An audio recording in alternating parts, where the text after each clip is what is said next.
Hello and welcome to the news script. Recently Gujarat के गांधीनगर में शुरू हो रहे डिफेंस एक्सपो 2022 के उद्घाटन समारोह में पीएम मोदी ने दीसा एयरबेस की आधारशिला रखी। गुजरात के बनासकांठा जिले में ये नया एयरबेस पाकिस्तान की सीमा से महज 130 किलोमीटर दूर है। दीसा एयरबेस के महत्व को बताते हुए पीएम मोदी ने कहा कि अगर पश्चिम दिशा से किसी भी तरह की कोई धमकी मिलती है तो हम इसके जरिए जल्द ही अपनी प्रतिक्रिया देंगे।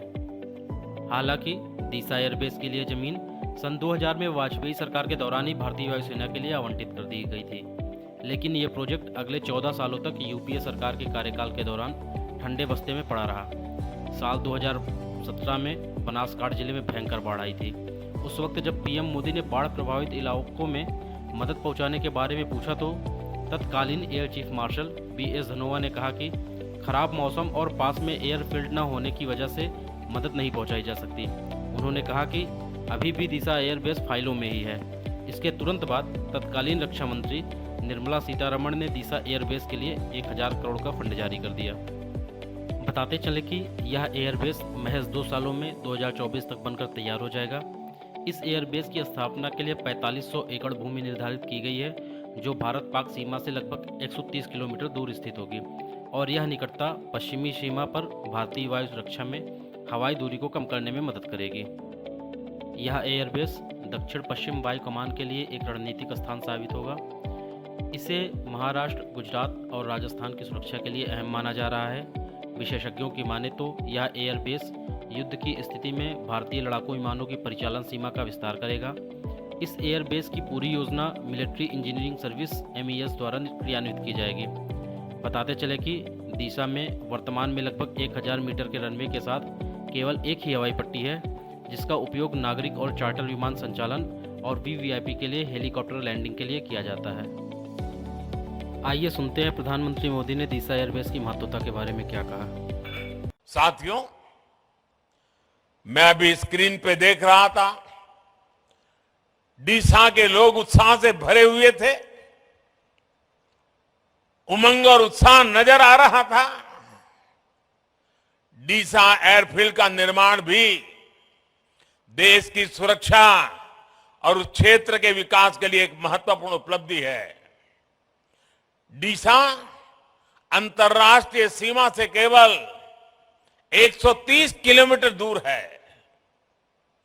अगर हमारे फोर्सेस, विशेषकर हमारी वायुसेना डीसा में होगी तो हम पश्चिमी सीमा पर किसी भी दुस्साहस का और बेहतर ढंग से जवाब दे पाएंगे। इस एयरफील्ड के लिए गुजरात की ओर से साल 2000 में ही डीसा के ये जमीन दी गई थी। जब यहां मैं मुख्यमंत्री था तो मैं लगातार इसके निर्माण कार्य के लिए प्रयास करता था। तत्कालीन केंद्र सरकार को, उस समय जो सरकार थी, उनको बार बार मैं समझा रहा था इसका महत्व क्या है। इतनी सारी जमीन दे दी, लेकिन 14 साल तक कुछ नहीं हुआ और फाइलें भी ऐसी बना दी गई थी, ऐसे सवालिया निशान डाले गए थे कि मुझे वहां पहुंचने के बाद भी सही तरीके से सही चीजों को प्रस्थापित करने में भी टाइम गया।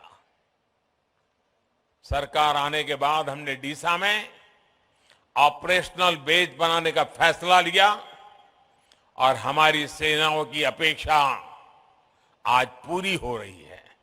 मेरे डिफेंस के साथी, जो भी चीफ ऑफ डिफेंस साहब बने, हर किसी ने मुझे हमेशा इस बात की याद दिलाई थी और आज चौधरी जी के नेतृत्व में ये बात सिद्ध हो रही है।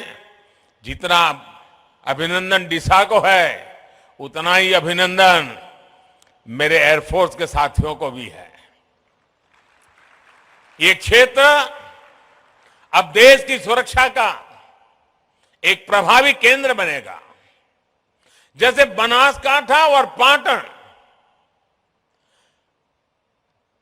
उसने अपनी एक पहचान बनाई थी। वो पहचान थी बनासकांठा, पाटन गुजरात में सौर शक्ति, सोलर एनर्जी का केंद्र बनकर उभरा है। वही बनासकांठा और पाटन अब देश के लिए वायु शक्ति का भी केंद्र बनेगा।